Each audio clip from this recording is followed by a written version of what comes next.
y le doy la palabra a la representante de los Estados Unidos. Thank you, Mr. President.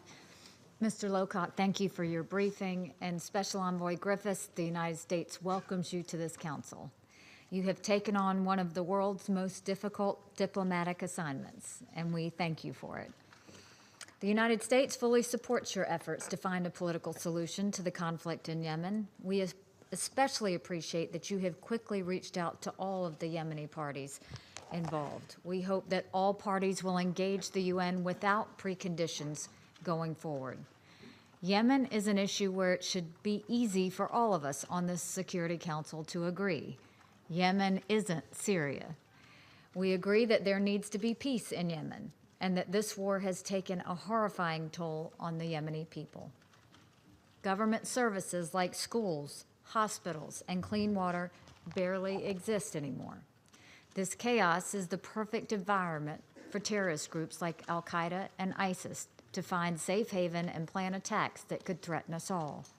Finding peace is urgent, but pushing for peace also requires that we do not reward bad behavior.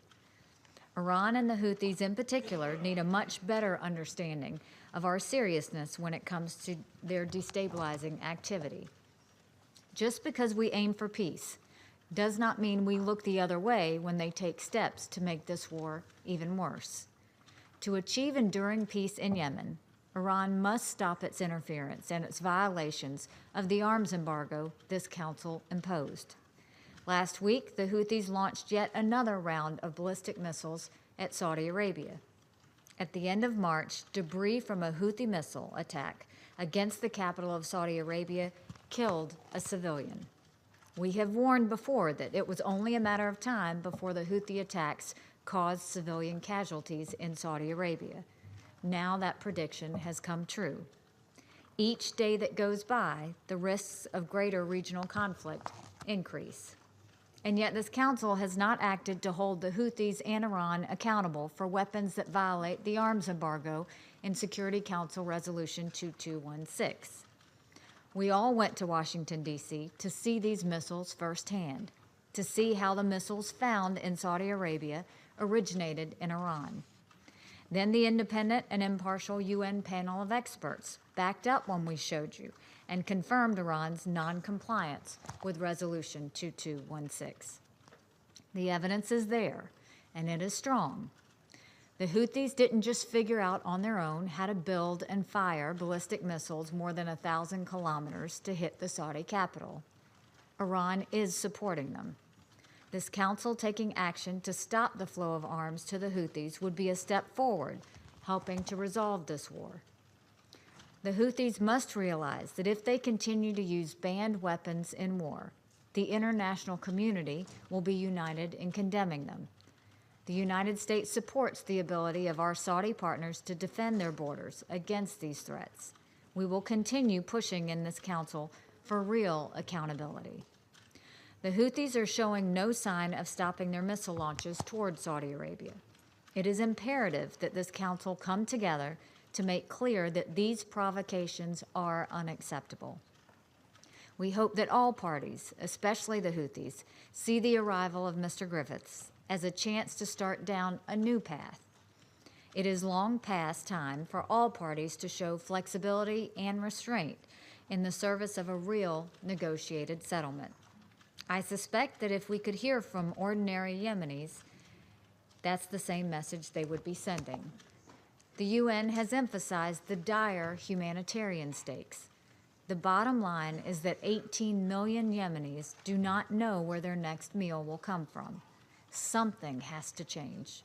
That's why the United States emphasizes once again that all parties must do more to expand access for commercial goods and humanitarian aid to reach the Yemeni people. We are doing our part. We funded 4 mobile cranes for the port of Hodeidah, which we expect will increase the flow of goods through that port. The United States also supports the UN verification and inspection mechanism as a tool that helps address the threat of weapons smuggling, while also helping get ships with legitimate cargo to Yemen. It is vital that the port of Hodeidah remains open to commercial and humanitarian traffic. and we appreciate the steps that the parties have taken to keep the port functioning. Beyond reaching the port, aid workers should be able to move freely throughout the country to deliver the humanitarian assistance to those in need. The United States has also joined donors in taking steps to respond to this humanitarian crisis. We have announced almost $87 million in humanitarian aid to Yemen this fiscal year. We applaud Saudi Arabia and the UAE in particular for putting forward almost $1 billion toward the UN's humanitarian response. As long as the war continues, the parties must take care in the way they plan and carry out attacks to reduce human suffering on the ground. We have called on all parties to take appropriate measures to mitigate the risk of civilian casualties and damage to civilian infrastructure. The United States is working to offer support to the Saudi-led coalition while minimizing civilian casualties.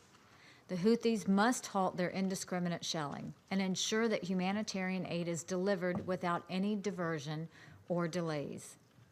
The war in Yemen is at a critical turning point. We have a new envoy ready to promote peace. This council can take steps to address the Houthi ballistic missile provocations, promote humanitarian access, and support a return to talks.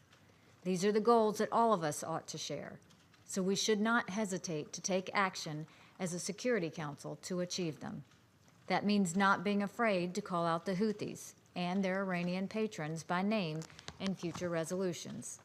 That means actually leaning on the parties to negotiate in good faith in the UN process. That means responding generously to the UN's humanitarian appeals and standing by our demands for unfettered humanitarian access. If we do these things, we can lay the groundwork for an enduring political settlement. Thank you. Los Estados Unidos por su declaración.